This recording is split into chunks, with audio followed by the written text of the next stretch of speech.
पेड़ का आवाज बहुत ज्यादा हो गया, समझ में नहीं आता जाते तो। नारायण हिरण्यनाक्ष का उद्धार करके भगवान पृथ्वी का उद्धार करते हैं और पृथ्वी का उद्धार होने के पश्चात फिर भगवान मनु शत्रुपा का विवाह हुआ, जिनके 2 संतानें पुत्र के रूप में और 3 कन्या के रूप में, मतलब कुल 5 संतान इनके द्वारा हुआ। प्रियव्रत और उत्तानपाद ये 2 पुत्र हुए। आपूति, देवहूति और प्रसूति ये 3 पुत्रियों को उन्होंने जन्म दिया। जो बीच वाली पुत्री थी जिनका नाम देवहूति था, उनका विवाह महर्षि कर्दम के साथ हुआ। विवाह के बाद कर्दम जी जो है तपस्या में तल्लीन हो गए, लेकिन ये शिकायत करने के लिए माँ देवहूति अपने मायके नहीं गई। आज की मैया होती और विवाह होते ही पति अगर भजन करने चला जाए, फिर सोचो उसकी क्या स्थिति होगी।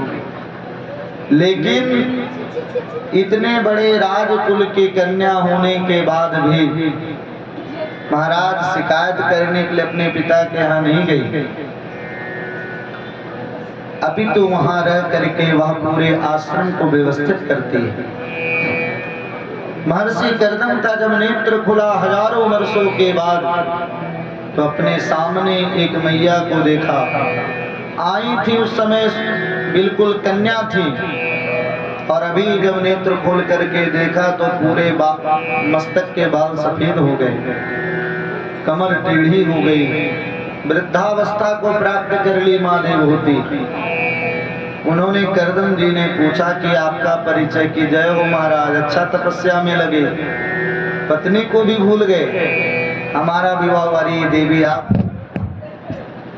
अभी तक आप बनी हुई हो कि महाराज मैं कहाँ आपको छोड़ करके जाती। श्री कर्दम जी बोलते कि तुष्टो हमद्य तव मान विमान राया शुश्रूषया परमया परया च भक्त्या यो देहि नामय अतीव सुदेहो नावेक्षिता समुचिता छपितुम मदर्थे। हे मनुनंदनी आप धन्य हो, मैं आपके पातिव्रत धर्म से बहुत संतुष्ट हूँ। बताओ तुम्हें क्या चाहिए। करे महाराज पति पत्नी में चाह वाला शब्द बीच में कहाँ से आ गया कि देवी कोई बात नहीं, आइए हम दोनों कामद विमान पर बैठ करके आनंद लेते। कामद विमान पर बैठ करके जो सुख सुविधा इनके पिता मनु के यहाँ नहीं मिला था, उससे भी कई गुना अधिक सुख सुविधा की प्राप्ति करती हैं। बहुत अधिक समय तक विहार किया, इनके द्वारा 9 कन्याओं का जन्म हुआ। कला, ख्याति, हविर्भू, अनुसुईया, शांति, अरुंधति और क्रिया, ये 9 कन्याओं को इन्होंने जन्म दिया। एक दिन लोटा कमंडल उठाए कि देवी मैं जा रहा हूँ। अरे कहाँ, एक भी संतान नहीं था, 9 हो गया, मैं संसार में लग गया। भगवान को भूल गया कि महाराज ये तो बात ठीक है, लेकिन कन्या का जब विवाह नहीं करोगे तो संसार के लोग आपको बहुत गाली देंगे। इसलिए घर छोड़ने से पहले कम से कम कन्या का हाथ तो पीला कर दो।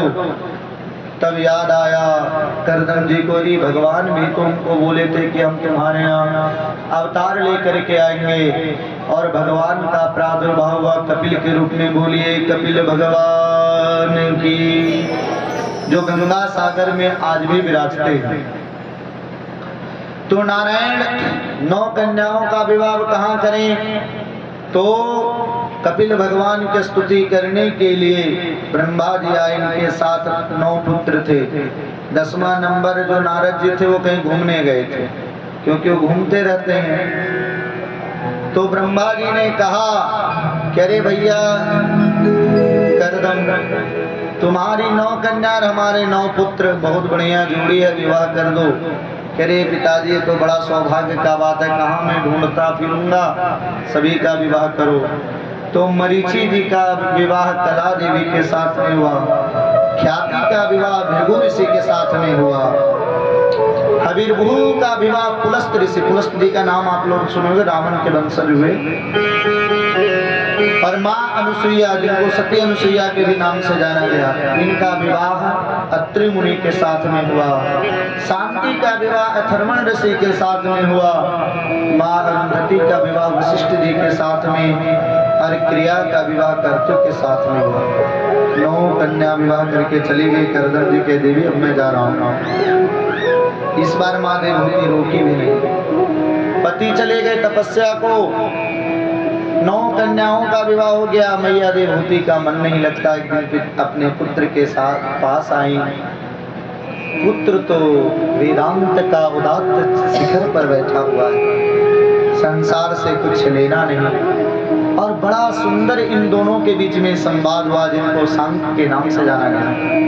हमारे 6 शास्त्र हैं, जिसमें वेदांत शास्त्र के आचार्य भगवान व्यास, मीमांसा के जैमिनी मुनि, और सांख्य शास्त्र के आचार्य भगवान कपिल को माना गया।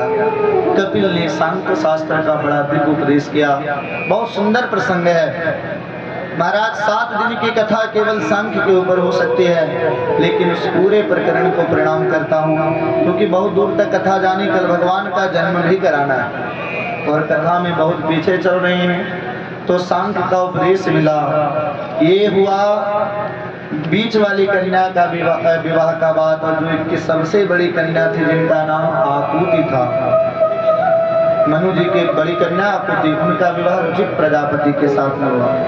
और इन्हीं के यहाँ भगवान यज्ञ नारायण का प्रादुर्भाव। बोलिए यज्ञ नारायण भगवान की।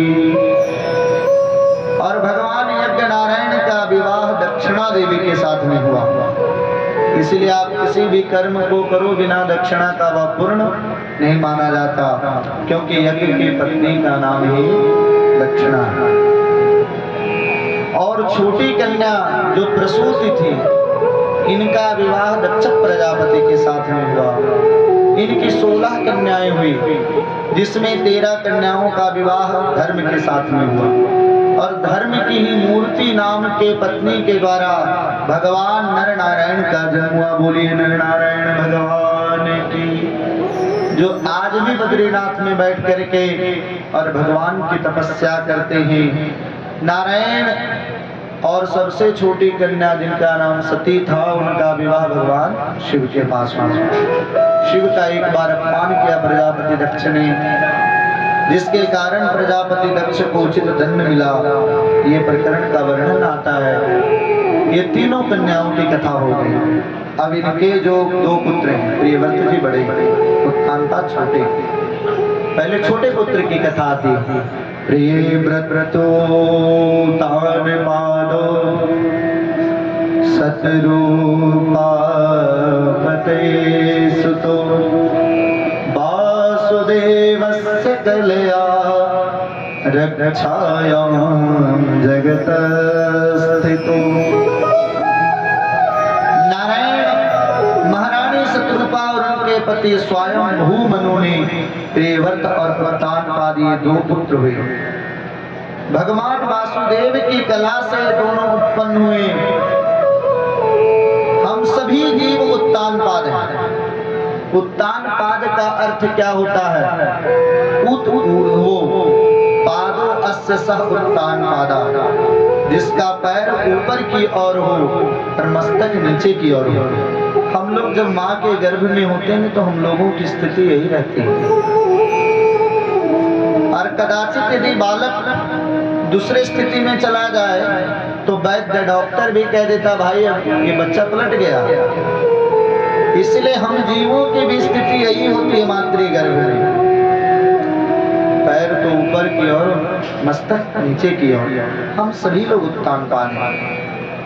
उत्तानपाद की जो बड़ी रानी उनका नाम सुनीति है, बहुत अच्छी है।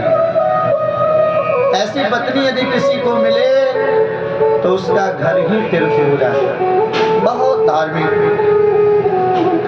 भगवान में अगाध श्रद्धा है। ठाकुर जी से एक पल भी अपने आप को अलग नहीं रख पाती। राजा एक बार मृग शिकार के लिए गया और सुरुचि नाम की कन्या को देखा। उसके रूप में इतना मतवाला हो गया, उसको भी ले आया। वो जब घर आई तो बोली कि राजन, यदि ये राजमहल में रहेगी तो मैं रहने वाली नहीं हूँ। राजा चमड़ी का दीवाना था। जो पतिव्रता स्त्री थी, ऐसे स्त्री का उसने परित्याग कर दिया। लेकिन ये शिकायत करने के लिए मां सुनीति अपने मायके नहीं गई थी। आज की पत्नी होती तो सबसे पहले कोर्ट जाती, है ना? महाराज इतनी धाराएं लगाती, इतनी धाराएं कि पति परेशान हो जाता। लेकिन मां सुनीति राजमहल के ही बाहर रह करके एक आश्रम में रहती थी। नित्य प्रति भगवान की कथा में जाती थी। क्योंकि जीवन में यदि शांति कोई ला सकता है तो भगवान की कथा है। भैया, पैसा बिस्तर दे सकता है लेकिन नींद नहीं। अगर पैसे के द्वारा नींद को खरीदा जाता तो शायद बड़े लोग कभी डॉक्टरों के यहाँ दिखाई नहीं पड़ते। तो पैसा बिस्तर दे सकता है लेकिन नींद नहीं। पैसा अच्छे कपड़े दे सकता है लेकिन सुंदरता नहीं। अगर पैसा के द्वारा सुंदरता को खरीदी जा सकती थी तो ओबामा उनकी पत्नी अगर रात में कोई देख ले तो डर जाए। ऐसा मंच से नहीं कहना चाहिए। और वर्तमान समय में जो हमारे राष्ट्रपति, उनको देखिए, पैसे की कमी है क्या उनके पास?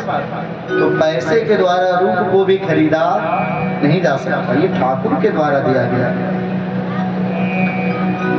पैसा दुनिया के ऐसो आराम दे सकता है लेकिन सुकून, शांति नहीं। शांति तो भगवान की कथा में मिलती है।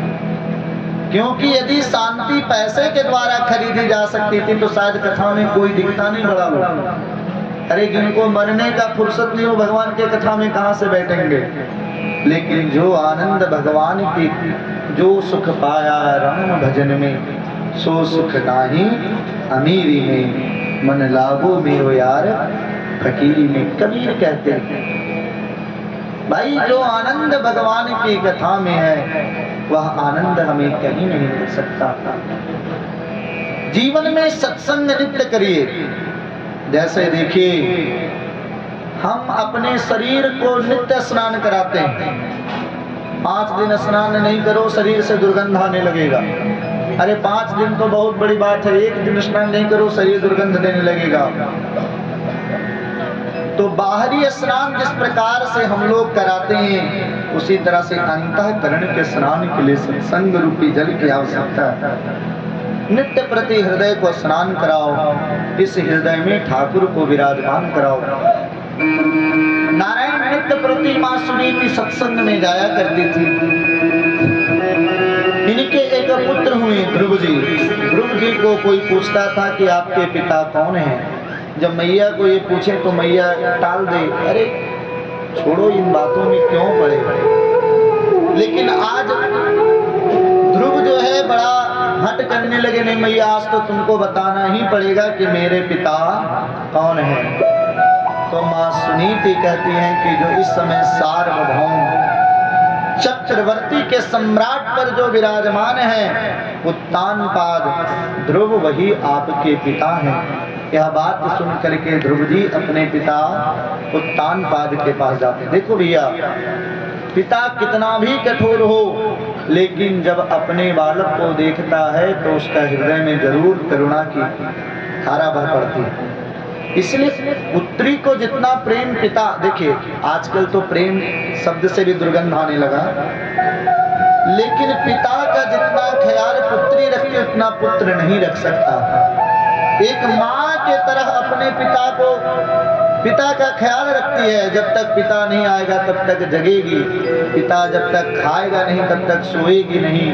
और जैसे एक माँ अपने बालक का देखभाल करती है उसी तरह से पुत्री अपने पिता का देखभाल करती है। और पिता उस दिन अपने आप को नहीं रोक पाता जिस दिन उस कन्या को विदा करता है, क्योंकि वो रोता है हृदय से। और वो प्रेम कोई दिखावटी प्रेम नहीं होती, हृदय से रोता है। कब तुम जा रही हो मेरा ख्याल कौन करेगा। तो नारायण संतान का इतना प्रेम होता है। पिता भी अपने संतान से बहुत प्रेम करते हैं, क्योंकि माताएं यदि अपने संतान को 9 महीने तक अपने गर्भ में धारण करती हैं तो पिता उनके संपूर्ण जीवन के निर्माण के लिए अपने संपूर्ण जीवन को अपने संतानों के पीछे लगा देता है। इसलिए पिता का भी योगदान कम नहीं होता संतान के जीवन में। आज जब उत्तानपाद ने अपने पुत्र का दर्शन किया तो दर्शन करने के बाद उनको अपने गोद में बैठा लिए और गोद में बैठाए। एकदा सुरुचि पुत्रं अंकं मारोप्य लालयन् उत्तमं नारक्षन्तं ध्रुवं राजानन्दत। जब ध्रुव जी उत्तानपाद के गोद में बैठे तो ये बात को उनकी सौतेली माँ सुरुचि सहन नहीं कर पाई। हाथ पकड़ के नीचे उतार दी और फटकार लगाए ध्रुव को। बालो सी बतना यन्नेस्त्रे गर्भ संभृतम् नूनं वेद भवान्यस्य दुर्लभते मनोरथ। ध्रुव अभी तू नादान है, तुम इस राजगद्दी पर बैठने योग्य नहीं हो। यदि तुम इस राजगद्दी पर बैठना चाहते हो, इस गद्दी पर, तो सबसे पहले तुम जा करके भगवान का भजन करो। भगवान जब तुम पर प्रसन्न हो जाए तो भगवान से तुम वरदान मांगना कि प्रभु दोबारा हमारा कभी भी जन्म हो तो माँ सुरुचि के गर्भ से। जब तुम हमारे गर्भ से जन्म लोगे तभी तुम इस राज सिंहासन पर बैठ सकते हो। भगवान के इन वाक्यों ने भगवान और भक्त, माँ सुरुचि के इन वाक्यों ने भगवान और भक्त दोनों का अपमान किया। हम लोग भगवान की कथा क्यों सुनते हैं कि दोबारा फिर हमें कभी माँ के गर्भ में जाना नहीं पड़ेगा। हम सभी लोग भगवान से प्रार्थना करके आए कि प्रभु इस नरक से बाहर निकालो, ताकि दोबारा जब मैं संसार में जाऊं आपका इतना भजन करूं कि दोबारा फिर कभी हमें माँ के गर्भ में आना नहीं पड़ेगा। क्योंकि भगवान शंकराचार्य कहते कि पुनरपि जननम पुनरपि मरणम पुनरपि जननी जठरे शयनम ही संसारे खलु दुस्तारे कृपया पारे पाहि मुरारे भज गोविंदम गोविंदम भज मूढ़मते। अरे तुम बार बार जन्म लेते हो, बार बार तुम मृत्यु को प्राप्त हो जाते हो। अरे मूढ़, अरे मूर्ख मन, तुम गोविंद का भजन करो, भगवान का भजन करो, जिनका भजन करने के बाद तुम्हें इस जीवन में फिर कभी आना नहीं पड़ेगा। फिर तुम्हें संसार का पुनरागमन छूट जाएगा। लेकिन माँ सुरुचि ने कहा पहले भगवान का तू भजन कर, और बाद में जब भगवान प्रसन्न होवे तो हमारे गर्भ से जन्म लेने का तुम वरदान मांगना।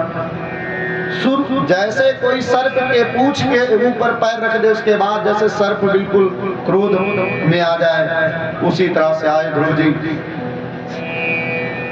माँ को कहा मैया तू एक बात बता, क्या मैंने तुम्हारे गर्भ से जन्म लेकर के कोई बहुत बड़ा पाप कर दिया?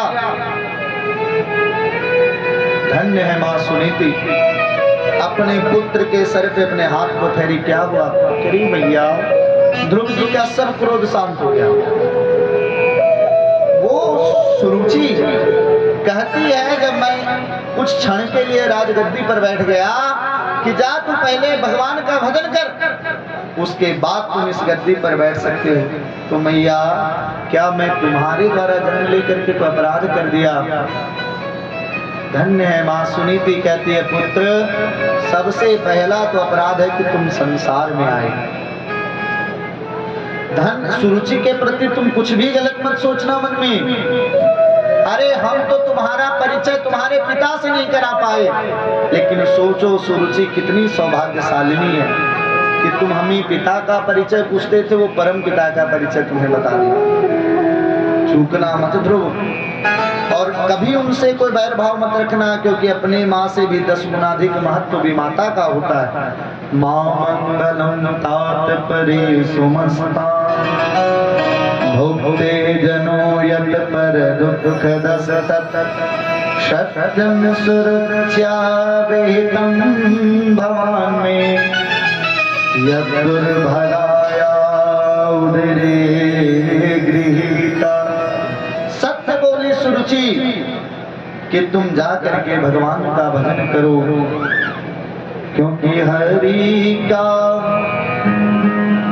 भगवान ही हमारे हैं, इसीलिए तुम जाके भगवान का भजन करो। भैया तुम जा करके जब भगवान का भजन करोगे तो भगवान की कृपा होगी। या सुन करके ध्रुव जी अपनी माँ के चरणों में प्रणाम किए। देखिए हमारे जीवन के पहले गुरु होती है माँ, क्योंकि नास्ति मातृ समो गुरु। माँ रूपी गुरु ने जब इनको ऐसा आज्ञा दिया, ध्रुव जी तुरंत प्रणाम करके निकले। ध्रुव जी जानते नहीं कि भगवान कैसे, अरे 5 साल का अवस्था महाराज क्या जानेंगे। और जब तक जीवन में गुरु नहीं मिले तब तक हम भगवान को प्राप्त भी नहीं कर सकते, क्योंकि गुरु बिनु भवनि दे हरई न कोई, गुरु बिनु भवनि दे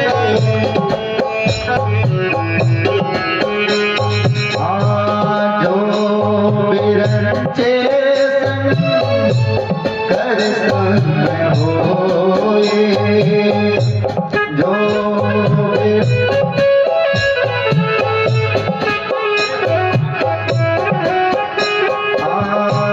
गुरु बिनु भवनि दे हरई न कोई, गुरु बिनु भवनि दे हरई न कोई। गुरु के बिना इस संसार से किसी का उद्धार नहीं हो सकता। जी, गुरु किसे कहा गया? भू शब्दस्तंधकारोस्ते रू शब्दस्तन निरोधका, अंधकार निरोधित्वा गुरुरेत्यभिधीयते। नारायण भू का अर्थ होता अंधकार और रू का अर्थ होता प्रकाश। जो अंधकार से प्रकाश की ओर की यात्रा करावे उसका नाम गुरु है। तो इनको गुरु नहीं मिला तब तक, क्योंकि जब तक गुरु की जीवन में आवश्यकता है। लेकिन कलयुग के चेला लोग से तो भगवान बचावे। एक गुरु जी के दो चेला थे, है ना? आप अयोध्या दे जाओगे ना तो गुरु के सब संपत्ति पर चेले का अधिकार होता है,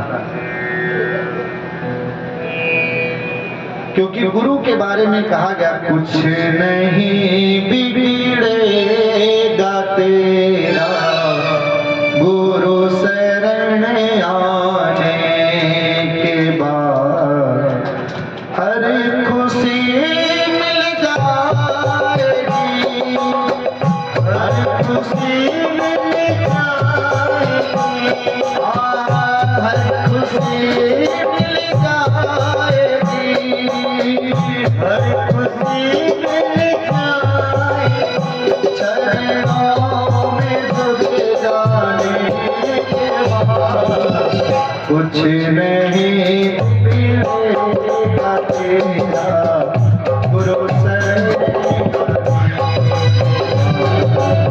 कुछ नहीं बिगड़ेगा तेरा हरि शरण हरि बोल।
फलता है सदा, बीज फल करता है सदा मिट्टी में मिल जाती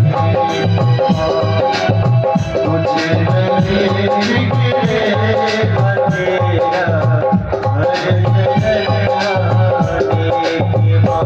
हरि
कुछ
कुछ नहीं कर पाएगा, तब तक कुछ नहीं कर पाएगा। रंग आएगा ये सारा आएगा, अरे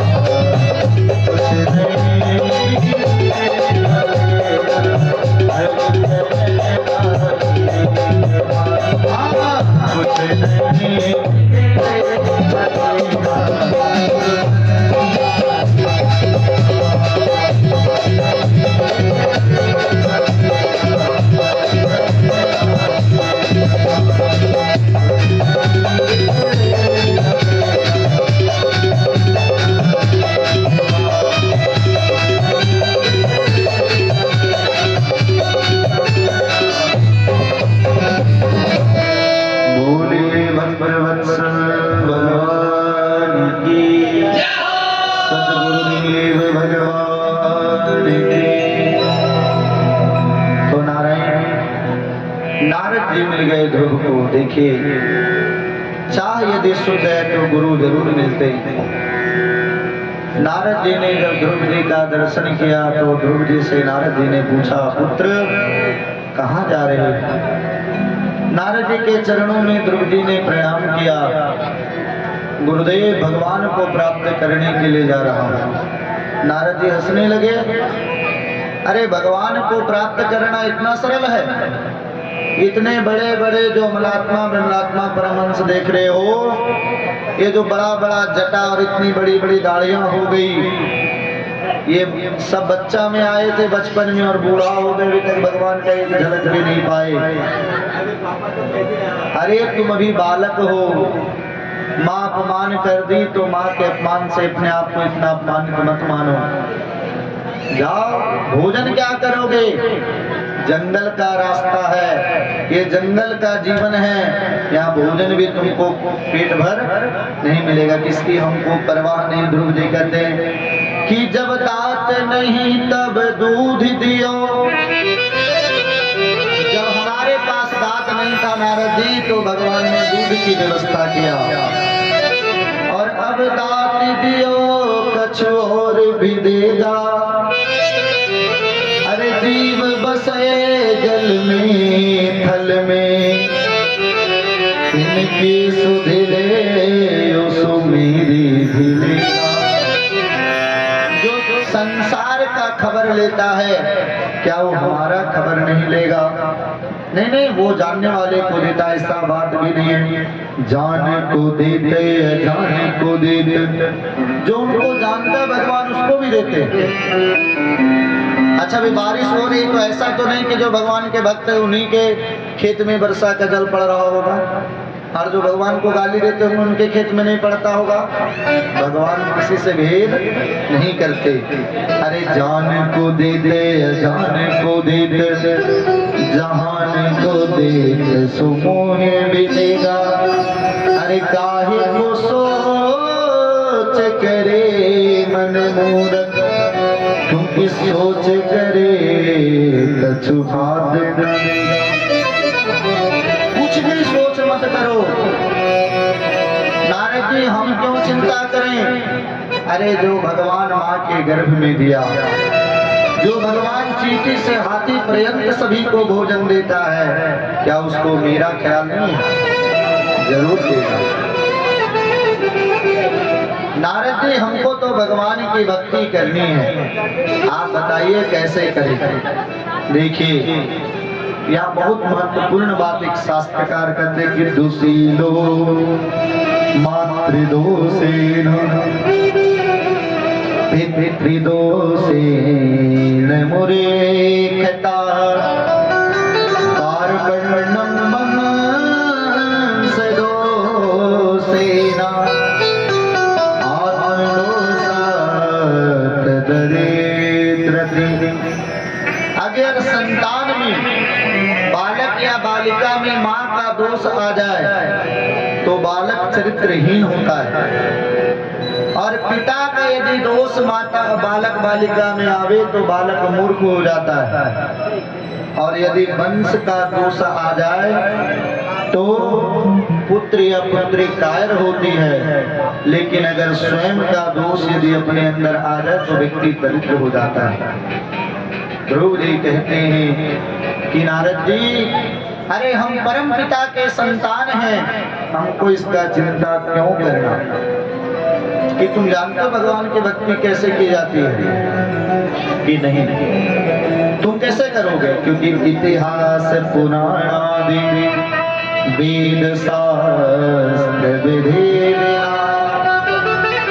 केवला है तो के भक्ति रुद्रपाता केवल।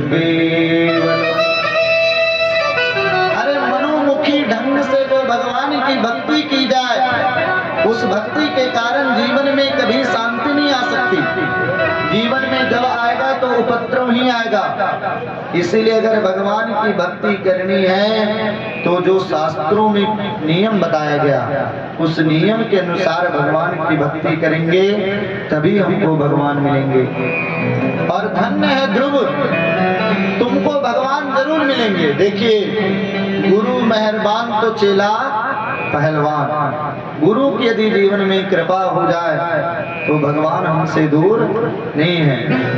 मधुवन में जा करके ध्रुव जी बैठ करके भगवान का भजन करें, भगवान की भक्ति का दर्शन करें। हम लोग 3 दिन में 1 दिन फलाहार करते हैं। ध्रुव जी 3 दिन तक बिल्कुल भूखा रहते, 3 दिन निराहार रह के 1 महीना तक ये नियम चलाए। और जब दूसरा महीना लगा तो 6 दिन के बाद बिल्व पत्र को खा लेते हैं। 6 दिन तक कुछ भी खाना पीना नहीं, 6 दिन के बाद बिल्व पत्र करके और भोजन करना है। तीसरा महीना जब भक्ति लगा भजन का तो 9 दिन के बाद एक बार केवल यमुना जी का जल पीते हैं, क्योंकि वृंदावन में ही ये तपस्या कर रहे हैं। और जब चौथा महीना लगा नारायण तो 12 दिन में केवल एक बार वायु पीते हैं। ये यौगिक क्रिया है। वायु के ऊपर भी भक्त चाहे तो जीत लेता है, वायु को भी, पंचतत्वों को जीत लिया। हम लोग 1 दिन का एकादशी भी नहीं कर पाते है ना। एकादशी कल हो तो आज से मेन्यू बनने लगता है, कल क्या क्या खाना है, कुट्टू का पूड़ी, सिंघाड़े की आटा, चीनी का चावल, सवा चावल। लेकिन ध्रुव जी महाराज का जब भक्ति का जब 5वां महीना लगा तो अन्न जल वायु सभी का परित्याग कर दिया। एक पैर पर खड़ा होकर के अंगूठे के भार से दोनों हाथों को ऊपर उठा करके भगवान का ध्यान करते हुए महाराज अन्न जल सभी को त्याग दिए। जब इन्होंने वायु को त्यागा तो चराचर के सभी के वायु रुक गए। सब देवता तड़फड़ाने लगे जैसे मृत्यु को प्राप्त हो जाएंगे। सब देवता पहुंचे भगवान नारायण के पास। देवताओं ने भगवान के पास पहुंच करके भगवान से प्रार्थना किया कि नैवं विदामो भगवन प्राण निरोधम चरा चरस्य हिल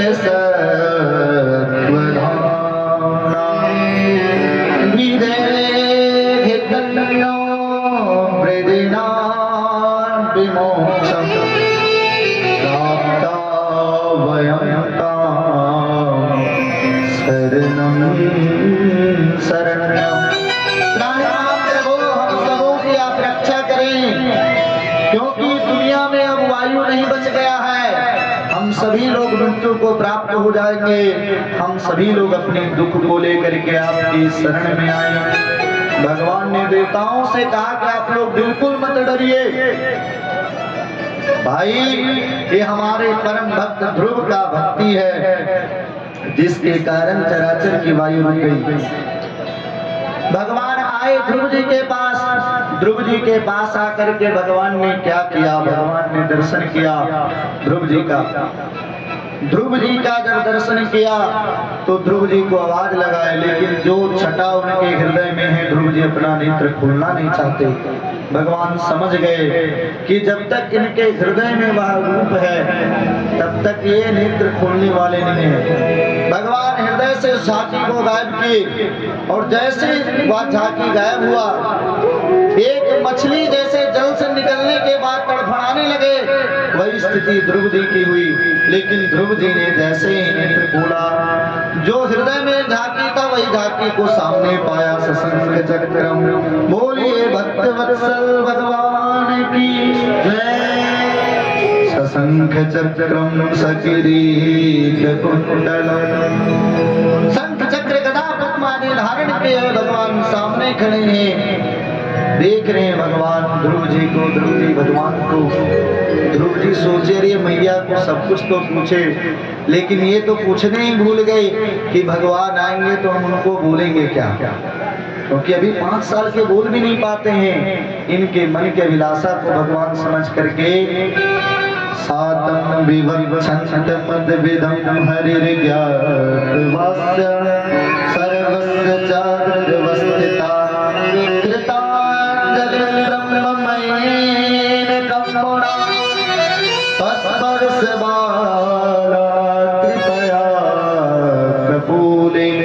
भगवान ने कृपा करके अपना शंख जो है ध्रुव जी के गाल से स्पर्श कराया, और जैसे ही ध्रुव जी के गाल से शंख स्पर्श हुआ, महाराज इनको वेद वेदांत समस्त शास्त्रों का ज्ञान हो गया, क्योंकि मुखम करोति वाचालं पंगुं लंघयते गिरिं यत्कृपातमहं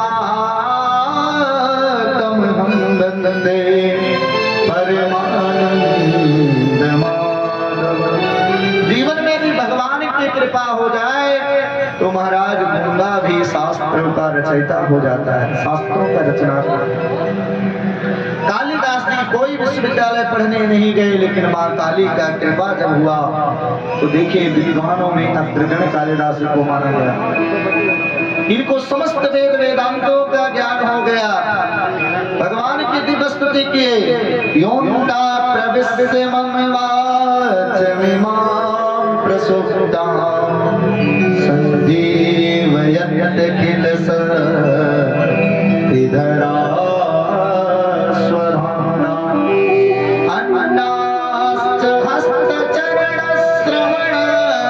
तदादे प्राणा नमो भगवते पुरुषाय तुभ्यं। ध्रुव जी ने कहा, हे सर्वशक्तिमान प्रभु, आपने ही मेरे हृदय में स्थित होकर के मेरी सोई हुई वाणी को आपने जगाया। पैर त्वचा नयन जो भी इंद्रियां हैं, प्राणों को जो चेतना देते हैं, आप सर्वांतर्यामी है, आपके बिना संसार का कोई कार्य नहीं चल सकता। हे प्रभु, आपके चरणों में बारंबार प्रणाम है। और इस तरह से बारंबार ध्रुव जी ने भगवान के चरणों में प्रणाम करके फिर महाराज भगवान की दिव्य स्तुति करी, और दिव्य स्तुति करने के बाद श्री ध्रुव जी महाराज भगवान ने पूछा कि ध्रुव तुम्हें क्या चाहिए। ध्रुव जी कहते रहे, प्रभु आपका दर्शन हो गया, कुछ नहीं चाहिए। लेकिन इनका मन के भाव को भगवान समझ गए कि तुम माता के कटु वाक्य के कारण यहाँ पर आए हो, इसलिए जाओ, सबसे पहले तुम पृथ्वी पर राज्य करो, और राज करने के बाद जब तुम पृथ्वी को छोड़ करके जाओगे तब महाराज हमारे धाम में आना। श्री ध्रुव जी आए, ध्रुव जी को राजा बनाया गया, और महाराज भ्रमी, इला, उत्कल आदि इनके जो है वत्सर पुत्र हुए। ध्रुव जी ने 36,000 वर्षों तक इस पृथ्वी का राज्य किया। एक दिन ध्रुव जी का भाई यक्षों के द्वारा मारा गया। यक्षों के ऊपर ध्रुव जी ने चढ़ाई करके कई यक्षों को मार दिया। तब इनके दादा जो मनु जी थे, मनु जी ने कहा ध्रुव ये तुम बहुत गलत कर रहे हो। एक अपराधी भाई के कारण तुमने कई निरापराध यक्षों को मार डाला। ये साधु पुरुषों का मार्ग ने ध्रुव जी को बड़ी गिलानी हुई और ध्रुव जी ने अपने घर को छोड़ करके और जा करके महाराज भगवान की बड़ी तपस्या की। तपस्या करने के बाद मृत्यु देव इनके पास आए और जब भगवान के पार्षद आए तो भगवत धाम जाने लगे तो मृत्यु देवी कही कि ध्रुव जी ये मृत्यु लोक है, पहले आप हमें स्वीकार करो उसके बाद जाओ। ध्रुव जी ने कहा मैया सर को झुकाओ। सर झुकाई, उनके सर के ऊपर पैर रख के ध्रुव जी भगवान के धाम जाने लगे। जाते जाते ध्रुव जी ने भगवान के पार्षदों को कहा रुको रुको भाई, अरे जिस मैया के कारण मैंने भगवान को प्राप्त किया वो मैया कहाँ है? तो पीछे वाला विमान में देखे कि माँ सुनीति भी आ रही है। इस तरह से ध्रुव जी ने धराधाम के कार्य को पूर्ण किया। इन्हीं के वंश में उत्कल जी हुए। आगे चल करके इसी वंश में महाराज अंग हुए, बड़े धार्मिक राजा थे। लेकिन इनका पुत्र बैन बहुत बड़ा नास्तिक हो गया। इतना बड़ा नास्तिक था बैन कि बैन ने अपने नगर में ढिंढोरा पिटा दिया कि यदा देवेषु वेदेषु घोषो विप्रेषु साधुषु धर्मे मयि च विद्वेषा सावासो विनश्यति। देखिए इसने ढिंढोरा पिटवाया, आज से कोई हवन नहीं करेगा, कोई पूजा पाठ नहीं करेगा। अगर किसी को जप करना है तो बेनाय नमः करके जप करे, किसी को हवन करना है तो बेनाय स्वाहा कह करके भगवान का भजन करे। अगर कोई व्यक्ति देवता से, वेद से, शास्त्र से अगर घृणा करने लगे तो सोचिए उसका पतन में बहुत अधिक समय अब बच नहीं गया। महात्मा लोग समझाने के लिए आए, महात्मा लोग तो उल्टा सीधा बोलना शुरू किया। महात्माओं ने श्राप दिया कि जाओ तुम्हारा नाश हो जाए, तुरंत मर गया। अब महात्मा लोग विचार करने लगे रे भैया मार तो हम सकते हैं लेकिन राज हम नहीं चला सकते। तब बैन के शरीर का मंथन किया गया। निषाद जाति का पहले जन्म हुआ। पूछा महाराज क्या करें? कि कुछ नहीं, जाके तुम लोग बैठ जाओ। निषेध वो जंगल में वास करने गए और इन्हीं का शरीर जब मंथन किया गया तो भगवान पृथु का जन्म हुआ। बोलिए पृथु भगवान की जय। महाराज पृथु इन्हीं के राज में जो है पृथ्वी में अकाल पड़ने लगा तो दंड लेकर के दौड़े, कह रे धरणी तुम्हें अगर कोई एक दाना दे तो बदले में 10 दाना देना तुम्हारा ये कर्तव्य है। यदि वसुंधरे तुम हमारी आज्ञा को नहीं मानोगी तो तुम्हें दंड दूंगा। तब माँ पृथ्वी ने कहा कि महाराज आपके पूर्वजों ने इतना पाप किया है जिसके कारण मैं अपने सब अन्न धन को छिपा ली। मैं गौ का रूप धारण कर दूं, आप इसका दोहन करें। तो संपूर्ण पृथ्वी को व्यवस्थित करने का कार्य पृथु जी ने किया और सबसे पहले ये राजा हुए जिन्होंने प्रजा को कहा कि भाई राजा का कार्य है प्रजा का व्यवस्था करना, लेकिन प्रजा भी उनको कुछ कर दे। कर लेना प्रारंभ किया, पूरे पृथ्वी की बड़ी सुंदर व्यवस्था करी। उसके बाद इन्होंने अश्वमेध यज्ञ प्रारंभ किया और एक एक करके 99 अश्वमेध यज्ञ कर दिए। जब 100वां अश्वमेध यज्ञ इनका हो रहा था तब इंद्र इनके घोड़ा को चुरा करके ले गया। महाराज बड़े क्रोध आया इनको। ब्राह्मणों ने पृथु जी से कहा कि आप क्रोध ना करें। अरे जिस इंद्र को हम लोग भोजन दे सकते उस इंद्र को मार भी सकते हैं। अब इंद्र को ही मारने का हवन होने लगा। ब्रह्मा जी करे भैया रुको रुको, अरे इंद्र को बलवान बनाने के लिए यज्ञ किया जाता है, इंद्र को मारने के लिए नहीं।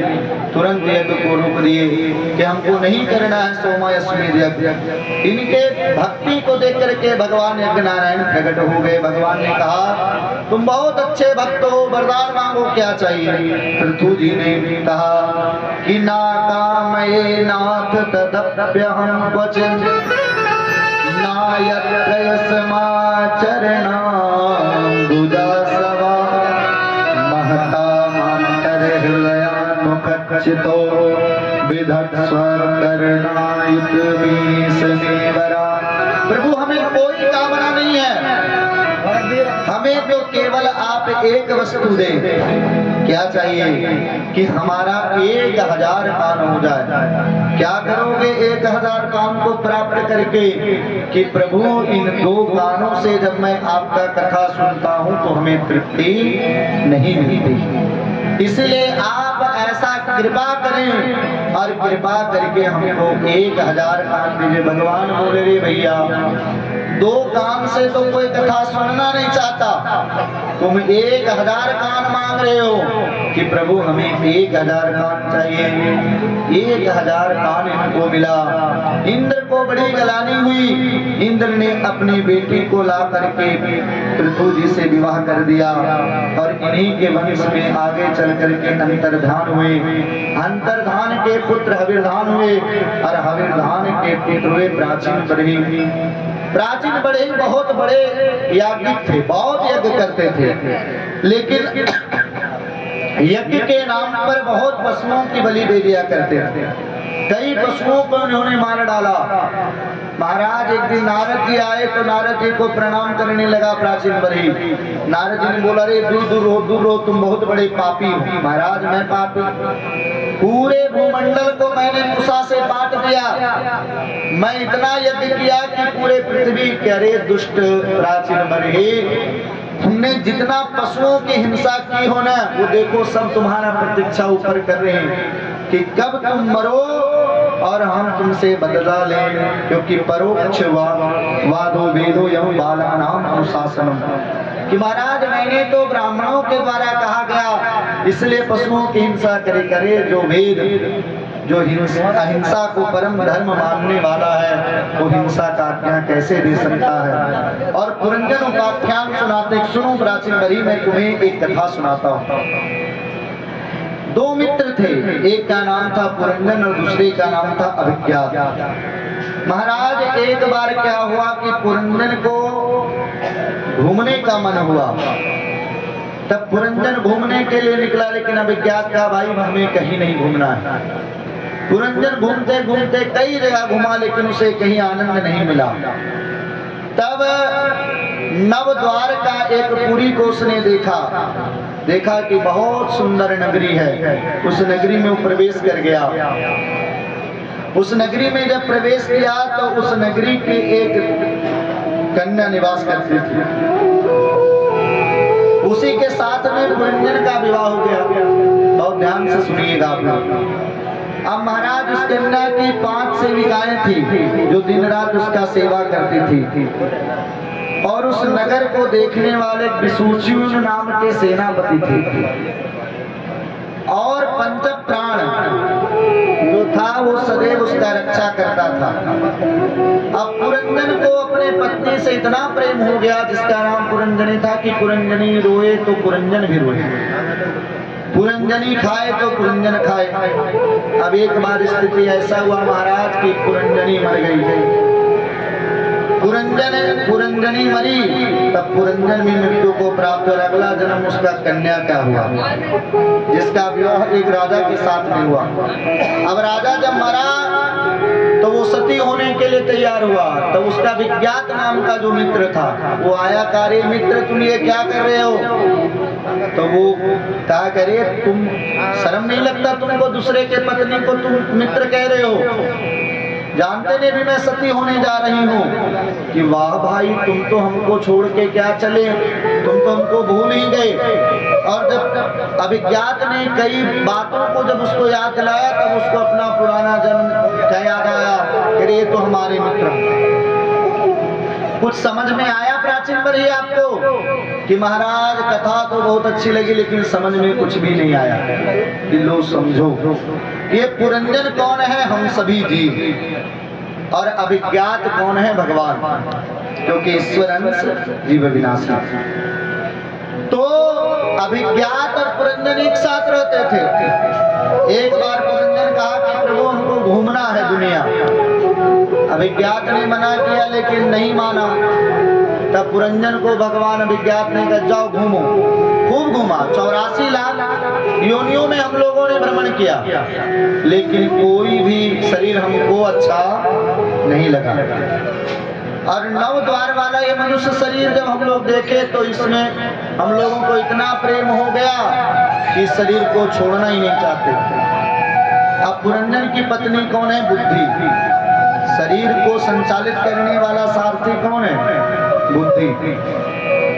बुद्धि के साथ में हम लोगों का इतना प्रगाढ़ संबंध हो गया कि बुद्धि अगर कहे कि कथा में बैठो तो बैठे, बुद्धि करे चलो उठ के तुरंत चल दिए। हम सभी लोग बुद्धि के गुलाम हैं। ये पंच प्राण जो है, प्राण अपान उदान समान, महाराज ये ऐसा है, हम सोए रहते तब भी ये श्वास चला करते, लेकिन ये शरीर को कोई छोड़ना ही नहीं चाहता। तो महाराज जब कोई नहीं छोड़ना चाहता तो चंडवेग आया, और चंडवेग जब राजा चढ़ाई किया तो जिसके पास 360 सैनिक और 360 सैनिका थे, तो चंडवेग ने अपने बेटी जरा देवी को भेजा, जिसको बुढ़ापा कहते हैं। और 360 ये क्या है? दिन, जो गोरे गोरे हैं, और 360 रात्रियां जो गंधर्वी है, काली काली। कब हमारे जीवन में बुढ़ापा प्रवेश किया ये हम लोगों को पता भी नहीं चला, और एक दिन हम सभी लोग भगवान के धाम में मर करके चले गए। तो नारायण, इसीलिए तुम भी अगर अपना कल्याण चाहते हो, तुम जब चाहते हो अपना कल्याण